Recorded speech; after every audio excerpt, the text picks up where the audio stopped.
మగవలకు శుభవార్త. 1 గ్రామ్ జ్యువెలరీలో ఇప్పటి వరకు మరెవ్వరూ ఇవ్వలేని ఛాలెంజింగ్ ధరలు కేవలం అలంకార్ ఆర్ట్ జ్యువెలరీలో మాత్రమే. ఇప్పుడు నూతనంగా మరో అతిపెద్ద బ్రాంచ్ ను రామలింగాపురంలోని తాటిపల్లెం కాఫీ ప్రక్కన ప్రారంభించబడుతుంది. Welcome to sauce TV. నేను మీ అబిద్ హుసేన్. రాష్ట్ర వ్యాప్తంగా నిర్మాణంలో ఉండే కొన్ని వైసీపీ భవనాలు ఇప్పుడు వివాదాస్పదంగా మారాయి. కొన్ని వైసీపీ భవనాలు లీజ్ అగ్రిమెంట్స్తో భవన నిర్మాణాలు చేపడుతున్నామని వైసీపీ చెబుతుంటే, లేదు అవి అక్రమ నిర్మాణాలు నిబంధనలకు విరుద్ధంగా ఉన్నాయి అని టీడీపీ ఆరోపిస్తోంది. ఈ నేపథ్యంలో చాలా వరకు భవనాలు ఏవైతే ఉన్నాయో అవి ఇప్పుడు సోషల్ మీడియాలో వైరల్గా మారాయి. కొంతమంది దీని మీద మాట్లాడుతూ ఉన్నారు. ఈ విధ్వంసం అనేది వైసీపీ తెలుగుదేశం పార్టీ విధ్వంసానికి పాల్పడుతోంది అని కొంతమంది చెప్తున్నారు. లేదు, ఇది మేమైతే కరెక్ట్గా లీగల్ ప్రకారం చట్ట ప్రకారం నడుచుకుంటామని టీడీపీ చెబుతోంది. మరోవైపు వైసీపీ కోర్టును ఆశ్రయించడం జరిగింది.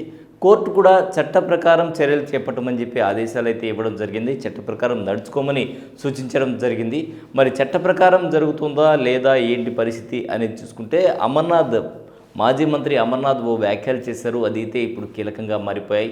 మాజీ మంత్రి అమర్నాథ్ మాట్లాడుతూ ప్రజావేదిక కూల్చివేత విషయాన్ని ఆయన ప్రస్తావించడం జరిగింది. ప్రజావేదిక కూల్చివేత లాంటి విధ్వంసకర సంఘటనలకు పాల్పడినట్టు ప్రజలు భావించారు కాబట్టి మమ్మల్ని అపోజిషన్లో కూర్చోబెట్టారు. మేము అపోజిషన్ కూడా కాదు, ఎమ్మెల్యేలుగా కూర్చోవలసిన పరిస్థితి వచ్చింది అని ఆయన చెప్పడం జరిగింది.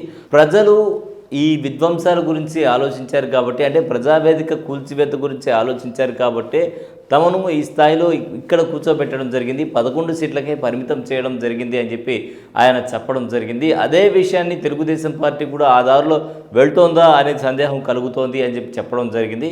ఏది ఏమైనా ప్రజావేదిక కూల్చివేత విషయం తీసుకుంటే, ప్రజావేదిక అనేది ప్రభుత్వం కట్టినటువంటి నిర్మాణం. ప్రభుత్వ స్థలంలో ప్రభుత్వం ఏదైనా నిర్మాణం చేసుకోవచ్చు. ఎందుకంటే గవర్నమెంట్ కాబట్టి ప్రజల సొమ్ముతో నిర్మించేటువంటి విషయం. అది ప్రైవేట్ ప్రాపర్టీ అయితే ఖచ్చితంగా అది నిబంధనలకు విరుద్ధంగా కూల్చివేసేటువంటి అవకాశం ఉంటుంది, కూల్చివేయచ్చు నిబంధనలకు విరుద్ధంగా ఉంటాయి. కానీ ప్రభుత్వ సొమ్ము ప్రజల సొమ్ముతో కడుతున్నటువంటి నిర్మాణం కాబట్టి, కట్టినటువంటి నిర్మాణం కాబట్టి ప్రజావేదిక అనేది కూల్చివేయడం అనేది ప్రజలందరూ కూడా వ్యతిరేకించినటువంటి విషయమే ఇది. ఎందుకంటే ప్రజల డబ్బు అది, ఎవరి డబ్బు కాదు, ప్రజల డబ్బుతో కట్టినటువంటి నిర్మాణం అది. సో అందులోనూ ప్రభుత్వ స్థలంలో ఎక్కడైనా కూడా కట్టుకోవచ్చు నిర్మాణం అనేది, తప్పేముంది దాంట్లో ప్రభుత్వ స్థలంలో కడితే అనేది ఇప్పుడు చాలామంది విశ్లేషకులు చెప్తున్నటువంటి మాట.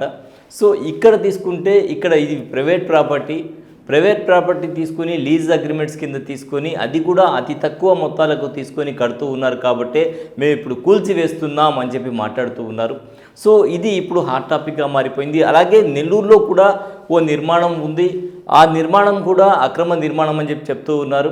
దీని మీద వైసీపీ నాయకుల స్పందన అయితే చూడాలి. వైసీపీ నాయకులు ఏమంటారు, ఎలా మాట్లాడతారు, దీని మీద ఎలా స్పందిస్తారు అని చూడాలి.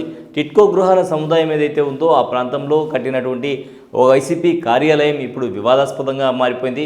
రాష్ట్ర వ్యాప్తంగా ఉండేటువంటి ఫొటోస్ ఏవైతే అంటే అక్రమ నిర్మాణాలు అనేటువంటి జాబితాలో ఉండేటువంటి ఫొటోస్లో ఈ ఫోటో కూడా జత చేస్తున్నారు. సో ఇది కూడా అక్రమ నిర్మాణమే అని, దీని పరిస్థితి ఏంటి ఇప్పుడు అనేటువంటిది మాట్లాడుతూ ఉన్నారు. మొత్తానికి ఇప్పుడు రాష్ట్ర వ్యాప్తంగా వైసీపీ కార్యాలయాలు ఏదైతే నిర్మాణంలో ఉన్నాయో దీని మీదే యావత్ రాష్ట్రమంతా చర్చించుకుంటోంది. దీనికి సంబంధించి మీరేమనుకుంటున్నారు కామెంట్ రూపంలో తెలియజేయండి. ఇది ఇవాల్టి స్పెషల్ స్టోరీ. మరో స్పెషల్ స్టోరీలో మళ్ళీ కలుద్దాం. అంతవరకు సెలవు, నమస్కారం. మగవలకు శుభవార్త. 1 గ్రామ్ జ్యువెలరీలో ఇప్పటి వరకు మరెవ్వరూ ఇవ్వలేని ఛాలెంజింగ్ ధరలు కేవలం అలంకార్ ఆర్ట్ జ్యువెలరీలో మాత్రమే. సొంత తయారీదారుల చేత డైరెక్ట్ గా కస్టమర్లకు నచ్చిన విధంగా నగలను వారు కోరిన డిజైన్ లో కస్టమైజ్ చేసి ఇవ్వబడును. అలంకార్ ఆర్ట్స్ జ్యువెలరీ ఇప్పుడు నూతనంగా మరో అతిపెద్ద బ్రాంచ్ ను రామలింగాపురంలోని తాటిపల్లెం కాఫీ ప్రక్కన ప్రారంభించబడుతుంది. మరిన్ని వివరాలకు 7998484841 7998484842